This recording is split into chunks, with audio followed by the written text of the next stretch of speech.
Hey, good morning. How are you? Welcome to Banter and Beans. It's a half-hour summer series show hosted by me, Pat McDonald, and Ben Kinsley, who's on with me now. Ben, how are you? Good. How are you? Good. Good, thank you. Nice to see you. So Ben and I are members of the board of directors of Campaign for Vermont and co-hosts of a public access TV show called Vote for Vermont, which we've been doing for 6 or 7 years. Ben, I was in the Yeah, it's been a studio. long time now. Was in the studio yesterday, and it was like, I miss it so. We're coming back this fall because I can't stand it. So we were asking this question on this show. You ever wonder what's brewing in the State House when the legislature's in session when you're not paying attention? Well, there was 100 bills passed this year, and it's our plan to provide you with an in-depth look at all the bills that were passed out during the session while you were sipping your coffee. Ben, new cup that We got says new mugs. Yes, Yeah. you've got camping. I've got banter and beans. I'll have to get you one. So what are we drinking this morning, Pat? We are drinking. Am I allowed to say the brand? I think you can say the brand. I'm sure it's McD's coffee. We buy it at the store at Price Chopper. So interestingly enough, McDonald's coffee is rebranded Green Mountain Coffee Roasters. Stop. There you go. No wonder I loved it. It was roasted in Vermont. Well, there you go. That because I love Green Mountain, but it's to drink it on a regular basis. Sorry, Green Mountain, but it's a little much the way we drink coffee. Oh my gosh! Yep. You poured jet fuel right into my coffee mug. Well, you know what upset me, and I don't mean to take the time off. At the end of the week, we have a box full of those the K-Cups. K-Cups, and I got upset, and I am not I'm an environmentalist to a point, but this thing really got me upset with this whole box every week. Yeah. So, yeah, I stopped doing that too. Now I make my own pour over, and there's like zero. But I am drinking this morning. It's Speeder and Earl's hazelnut blend. Oh, I love hazelnut. Nice. Yeah, it's pretty tasty. That's cool. It's not like, some of those blends, like it's like a sweet hazelnut. This is not that. It's like an earthy hazelnut. I like it. Yeah. So I think Green Mountain Coffee has been working on a disposable K-Cup thing for a long time. They've been saying that for like 10 years and it hasn't happened. Yeah, well, it must be something you can't brew when it's dissolving in your coffee. So anyway, so we're going to be reviewing a bill, and I am so thrilled. Wait till you hear about this bill I picked this morning. Good God. So grab a cup of coffee, sit back, and join us as we gab through these bills. Ben's going to kick off with the Act 39, which he picked. Ben, you want to take it away? Yeah, I picked Act 39 this morning. It's the act relating to extending baseload power requirement. And there's a couple things that this bill does. One of which, and probably the most notable thing, is that it pushes the expiration date for the SPEED program out to 2024. So it pushes it another 2 years out. People might remember that the SPEED program was a little controversial because that is the program by which Vermont does the REC program, so the renewable energy credits. So basically, what a renewable energy credit is it's a credit that says I'm producing X amount of kilowatt hours at with renewable power source. Renewable power source could be a bunch of different things, but basically what it comes down to is it's non-fossil fuel and low carbon output. So which we like. Which is good, yes. Yep. And actually, there really is no fossil fuel production in Vermont at this point. So pretty much just about everything in Vermont that's being produced is green energy and accounts for those and generates those credits. The reason the SPEED program was controversial, this was actually, I was looking at some news articles, and this started coming up in like 2014. It was it's like 7 years ago is when this was starting to be flagged, and I remember it happening. It's kind of funny that I didn't realize it was that long ago. But basically the problem is that Vermont has their own energy credits. They had like, here's the number of renewable energy credit target for Vermont, and then what would happen is those utilities would also then sell those renewable energy credits to utilities in other utilities in New England, so Connecticut, Massachusetts, New Hampshire, Maine, places that did have fossil fuel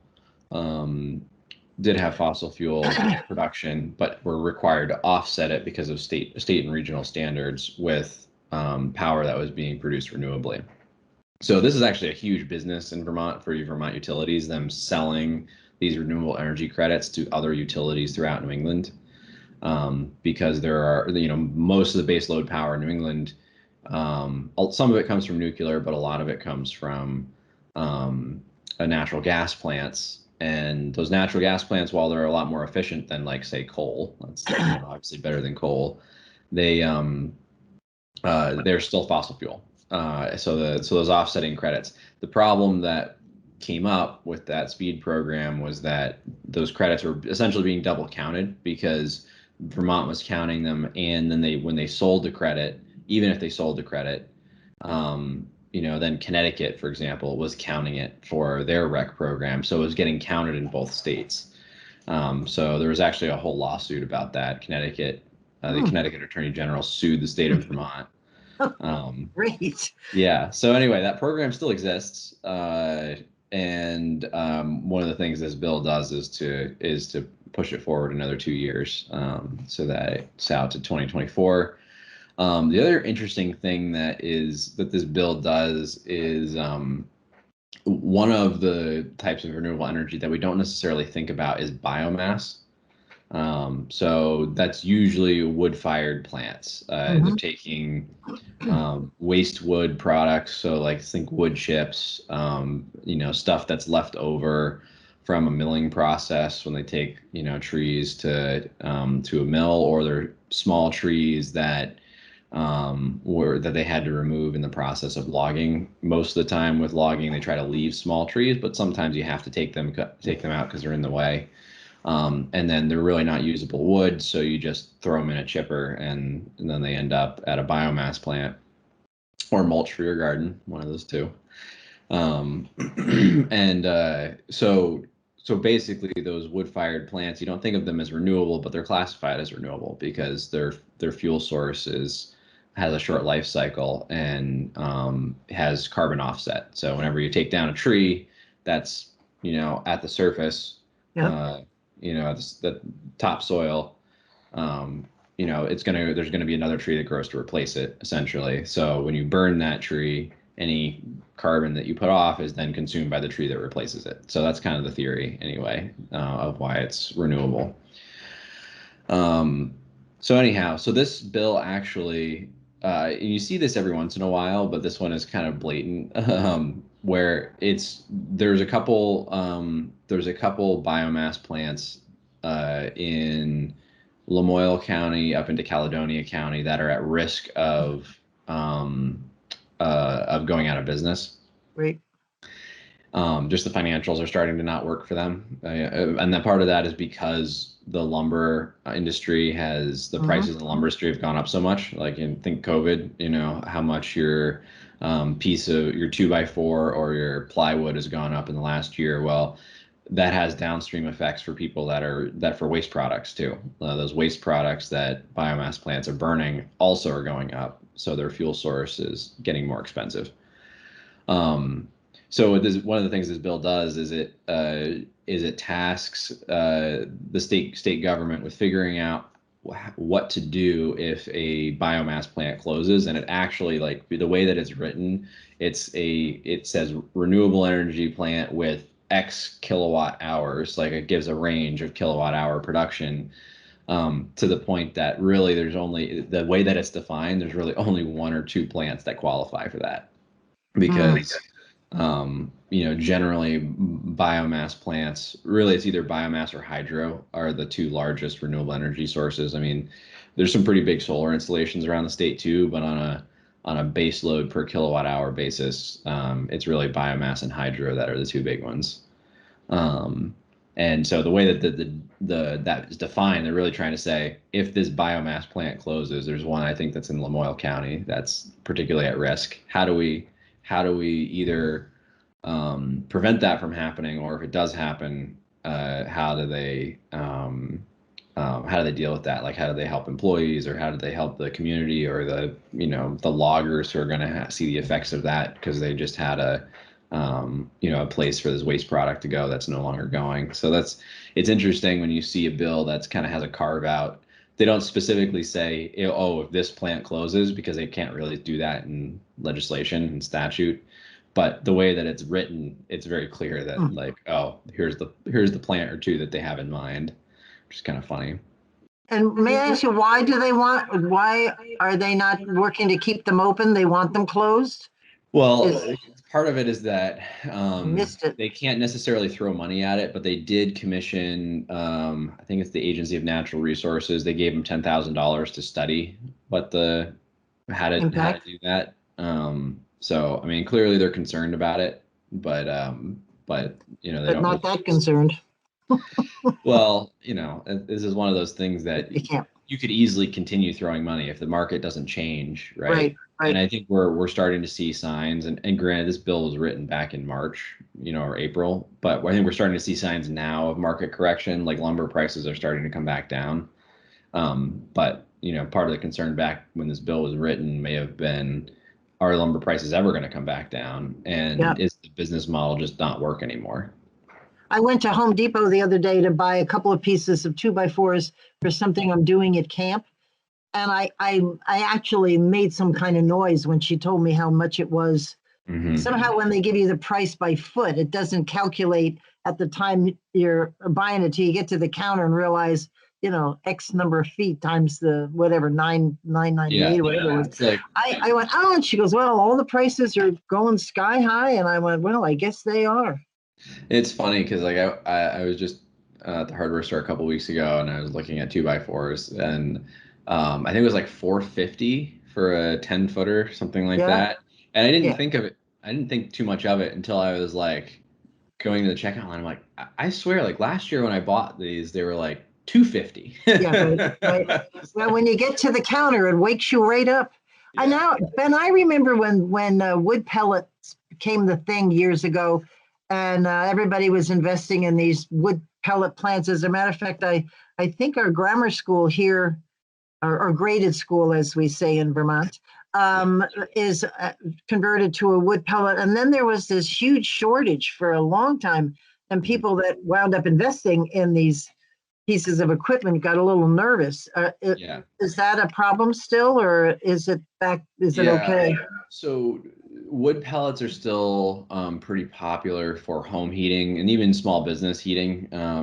They're not really used for energy production, and the reason is because of it costs money. Like the nice thing about wood pellets, they are also a waste product that Yeah, they right. basically grind down into sawdust, so it's even finer particles than the wood chips that Yeah, biomass plants use. So they grind it down to really fine sawdust, and then they pack it yeah, into, a little pellet. yeah. So it becomes very dense wood that as it burns, it kind of dissolves a little bit, and it burns really hot because it's both dense, but then as it starts burning, it kind of starts falling Interesting. apart a little bit. So pellets are really good from an energy density perspective. Really good which is why people like them for home heating and even small business heating, because you can buy a couple bags of pellets and there's a It'll whole last. lot of energy in that bag of, Excellent. yeah, 50-pound bag. So they're good for home heating. Not so good for energy production, because energy production is all about the dollars and cents, and pellets just cost too much, and the amount that they would need to do. And honestly, biomass has different ways of doing that. So one of the things that biomass does is when they cook it almost in a like a kiln, um, Yep. you know, and what happens is that kiln essentially gets much hotter than a normal fireplace would get. Right. So because it gets so hot, there are particulates in the wood chips that burn that normally wouldn't burn. So you actually get a more efficient burn Interesting. at the scale that biomass plants are doing it at. You get a more efficient burn out of the wood than you do in like your home furnace, because because of how hot it gets inside those Interesting. furnaces. Yeah. Cool. Yeah, I was very involved back when there was a shortage. I'm like, honest to God, I had too many jobs. I can't remember what job I was in. I have to think about it. That got me involved.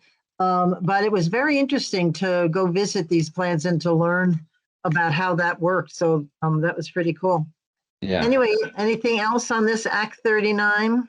No, I think the key takeaways are the that speed was renewed for another 2 years, and this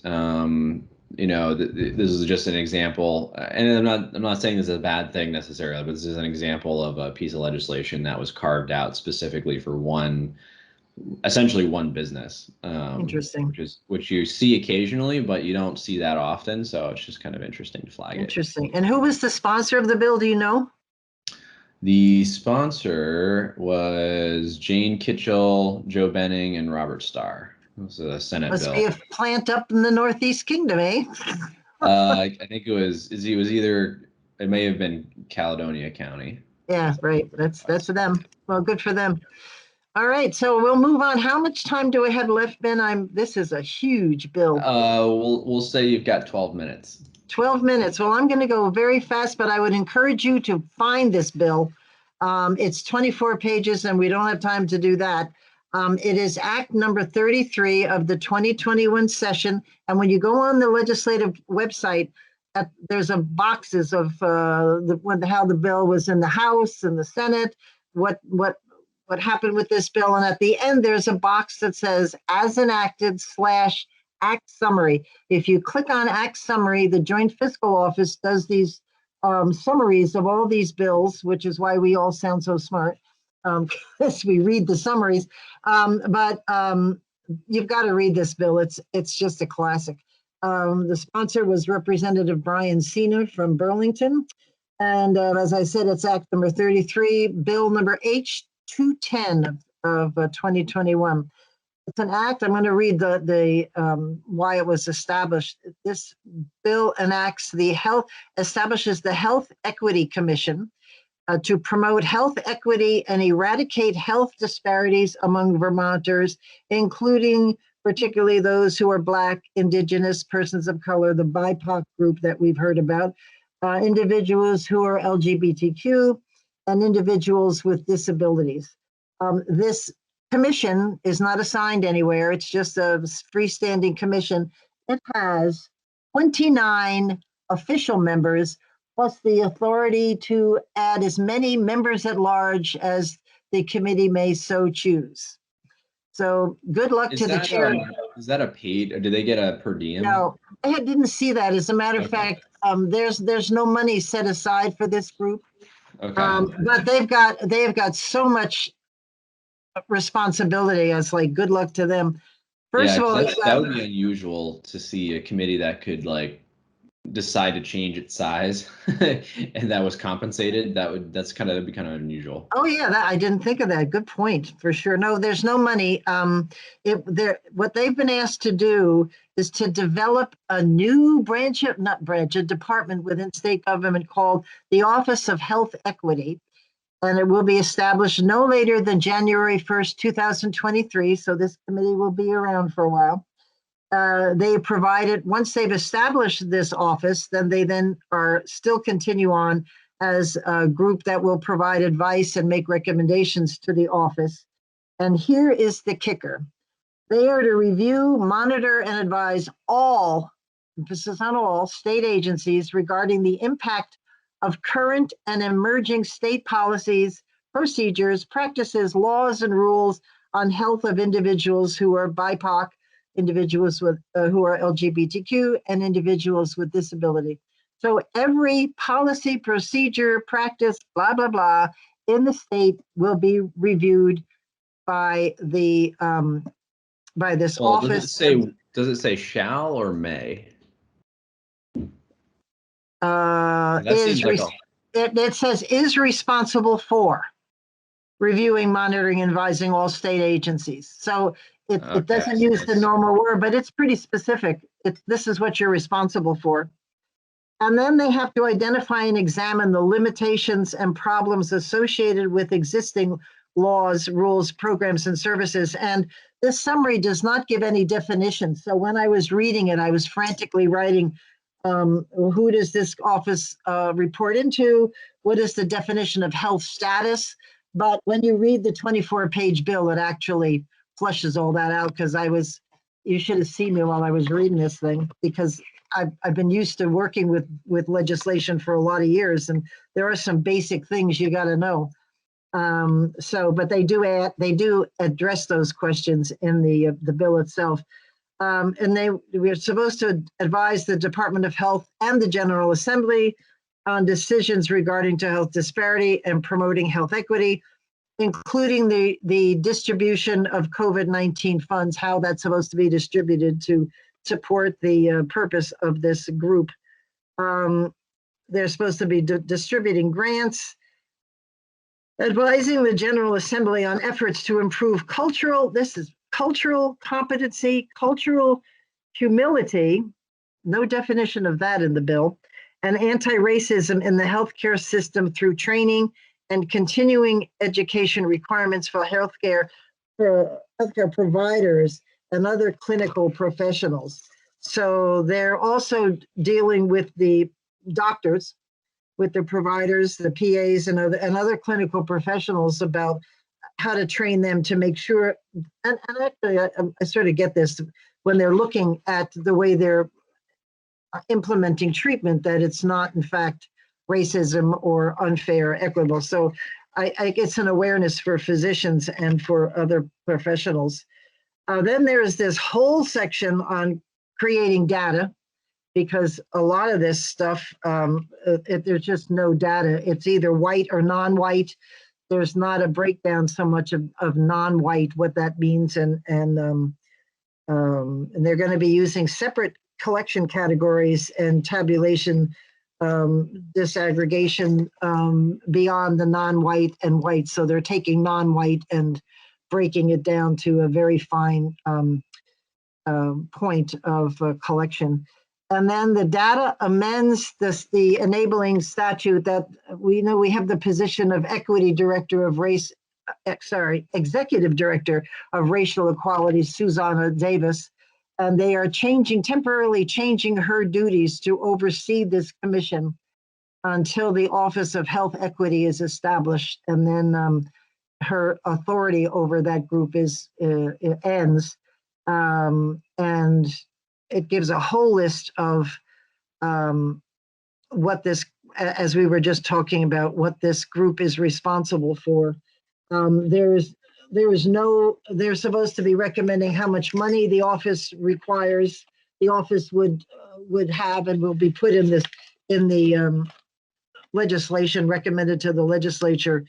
But this list of, I'm going to go find something in this bill. I read this thing last night, and there are so many. This is fascinating for people who really are into all of data and this discussion. There are so many different types of data being collected and now have to be fine-tuned, but they were looking at the 2018 Vermont Behavioral Risk Factor Surveillance System report, talking about adults with disability, and things like they're 5 times as likely to consider suicide than adults with no disabilities, 8 times more likely to report fair or good health than adults with no disabilities. A lot of the statistics that they put is that these folks don't go to doctors very often because of the cost of going to the doctor, that they don't have health care. They were also looking, there's a 2018 Vermont Behavioral Risk Factor Surveillance System reporting on the LGBTQ community. Also, such stats as 3 times as likely to report serious consideration of suicide. They have a statistically more likely to delay care due to the costs, as we just talked about, and statistically more likely to report poor mental health in the past if they are part of the LGBTQ community. They also have a 2019, this was sad, 2019 youth risk behavior survey, which has some startling statistic in it. And it goes on and on with all of these different types of reports that they do on different groups within Yeah, one of the Vermont. most shocking pieces of that actually is particularly young people, teenagers who are in the LGBTQ community are much more likely to commit suicide Yeah, right. than the broader population. So that is, I know, something that Susanna Davis has been working on, and is something that is going to take a lot of work to get there. Part of that is cultural, because they Yep, feel isolated or whatever. And normal teenagers and young adults are more likely to commit suicide anyway. But when you have because of feelings of isolation, and then if you have something that further socially right, isolates them, or right. they feel like further socially isolates them, then that's a compounding factor, right? Yeah. We do our Vote for Vermont at the Orca Studios in Montpelier. And there are two shows with regard to the LGBTQIA plus community. Um, One is a group of three people, adults, who talk about their experiences and what's going on worldwide, plus what's going on in Vermont. But there's another show that they do with teenagers, with kids in high school. And Yep. these kids don't hold anything back. I think they are fascinating and startling and sad. Some of the things they talk about, from my perspective, you would think that things look like people are accepting folks from the LGBTQ community. Not so much in some cases. And Mhm. it's pretty, I learned a lot from them talking about gender identity and that sort of thing. I learned a lot because it was from them, it's about them, and they just lay it out. And I Yeah. find that those kids were, I don't know where they found these kids, but boy, they're very Well, impressive to I listen think to. that's refreshing too, because these can be difficult things to talk about, right? These are big, really big things, like your self identity, Right, who you are as a person. All of those things are really heavy things that when you're a teenager, it feels like it's going to be the end of the world, yeah, right? right. Well, Then then that's at that age, it's all about who you are and how you look at yourself. I remember that. I was 6 foot in eighth grade. I thought I was gonna. I really was not a happy camper. Try being that's 6 foot funny. as a girl in high school. I I thought if I was grow one more inch, I'm going to kill myself. Seriously. I was 5'11" in I guess it would have been eighth. No, it was sixth grade. Yeah, sixth or seventh grade. I was like five. I like had a one summer that I like just shot right up, Exactly. That's and me. and I was like the tallest person like out of all of my friends, and then I stopped growing. So so like Well, once I I did in crossed eighth grade. 12. I just kept on growing. And at the time, there was a movie. I have to go on because there's some more stuff that I wanted to talk about. There was The Incredible Shrinking Man, and I was hoping to God that would happen to me, that I'd somehow Start going in that shrink. direction. Yeah, Exactly. And you just have to wait 50 years for that. exactly. Yeah, exactly. I've lost 2 inches. Thank you for sharing that. That's true. Now, listen, let me get back to this bill because it's an amazing bill. Um, and I'm not sure if that's a good thing or, but it's just too much. And It's a I don't lot. know who defines and gives definition to a lot of these people. It's the committee will be using their experience, and I don't, I'm worried about this. Anyway, they were talking about housing problems for this group of folks we're talking about, but finally, they talked about the Indians, people with Native Indian heritage. Americans. Yes,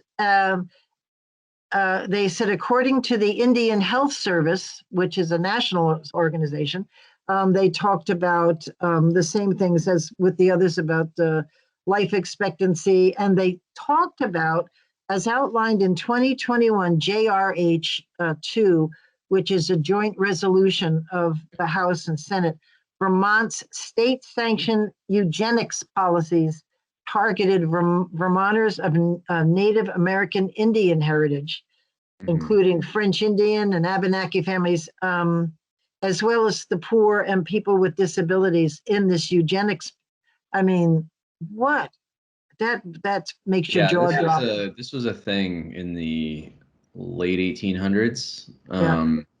where like like Sterilization. sterilization, forced sterilization. Yeah. Interestingly enough, this is going to start going way off topic, but it's an interesting side note for history. So Vermont had a program like that, and there was a broader program across the country. Hitler actually based his program, his eugenics program, off of the U.S.'s program.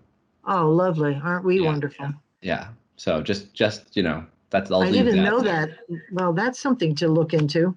Yeah. Anyway, this was in 1931. They had their sterilization program. It's an example of past prejudice in the healthcare. When you think there's no racial inequity, look to the past, people. It's right there. I mean, that's something that Vermont can't be proud of Well, and at you don't all. have to look that far back either. I mean, and you can still find there's clear examples of it today still. But I think we would be shocked to Yeah, see 2 generations ago yeah, what was going on. exactly. It was 1931 was only a little more than 10 years before I was born. That shows you how old I am, but that's not that far away. So anyway, this bill talks about, as we've discussed, the legislative intent and purpose. You really have to look this up because it talks about structural racism, and the overarching purpose of this bill is to eliminate disparities in health status based on race, ethnicity, disability, and LGBTQ status. But as I said about including the American Indian, I am, because BIPOC, as we've talked about before, it's Black, comma, Indigenous people, comma, and people of color. It's not all about Black. And that's what our legislature this year, every bill was really focused. Everybody who testified was from the Black community, and they did not bring in anybody from the Abenaki people here in Vermont or other people of color, which or the LGBTQ community for that matter. So anyway, when they gave definitions, it's a long chapter in this uh, about definitions, and cultural competency is they try to identify it. There's I don't know how many different explanations of this, but it says the ability to recognize the importance of communication, language fluency, and interpretation in providing of healthcare services, which to me, cultural competency, which to me means if somebody comes in and can't speak English, that then they're speaking Spanish or speaking any other language, you've got to have somebody who can interpret correctly, especially with regard to healthcare, because there's nuances there in the language. I know when Governor Snelling asked us to, when I worked for him, asked us to learn French so that when we go up to Canada, we can at least have a friendly conversation, as a break in the ice sort of thing. But we talked about the fact that most of us would never be fluent in business French because it's very hard to identify the nuances, and I would think the same in healthcare. So it's an important thing to look at our healthcare community, our doctors and healthcare providers to see how much they understand. They also talked about health equity, and you and I had the discussion between equality. Oh, what we were just discussing about The that difference part? between equality and equity, yeah, Thank which you. we could Yeah. probably do a whole show on, so we'll save that for another day. Yeah, I want to get a hold of that cartoon with people on boxes looking over the fence, because Yeah, that just brings it right home what the difference is, and people mix them up because it's easy to mix up. They sound alike, and they're used in somewhat of the same right. They're situations. often used in the same context, but they Yep, mean different things. yep, yeah. So this bill is very detailed. It gives us a lot of breakdown on what's the definitions of race and ethnicity. And this advisory commission is going to be in the health department. And I just told you before, it's 29 official members. I don't want to be the chair of that group. And okay, that's there's a point at which there's too many, but this has got such overarching wide range of responsibilities that you have to bring in representatives. But it's worth a look at this bill. And they want to know where this office should be located, which I'm assuming is the office of the health department. And again, they talk about reviewing, monitoring, and advising all state agencies regarding the impact of current and emergent state policies, procedures, practices, laws. That's just a lot of work. And to be able to effectively do it for the BIPOC community, LGBTQ, and individuals with disabilities, that's quite the challenge. They are supposed to report annually on and before January 15th to the Senate Committee on Health and Welfare and to the General Assembly as a whole. And again, as I said, Donna Davis will have her job description changed to see this through until the office is established. And there you are. It's quite a bill. Yeah, we're almost at it. We're basically out of time, Yeah, but I have two quick thoughts on this. One is that the mandates for this volunteer board, which is essentially what this is, are huge. Yes. Right?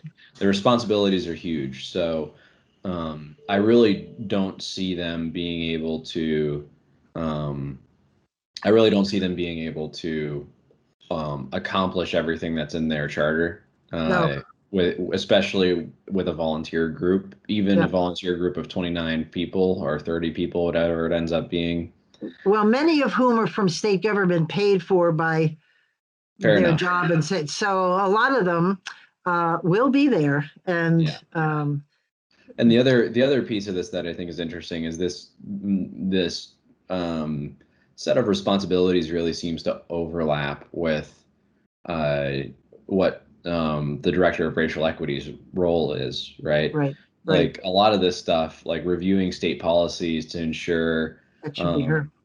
Yeah, that is part of her mandate as the state equity director. So I think it's going to be very interesting to me to see how this ends up playing out, because to me it really feels like this is more of a feel-good bill than a substance bill.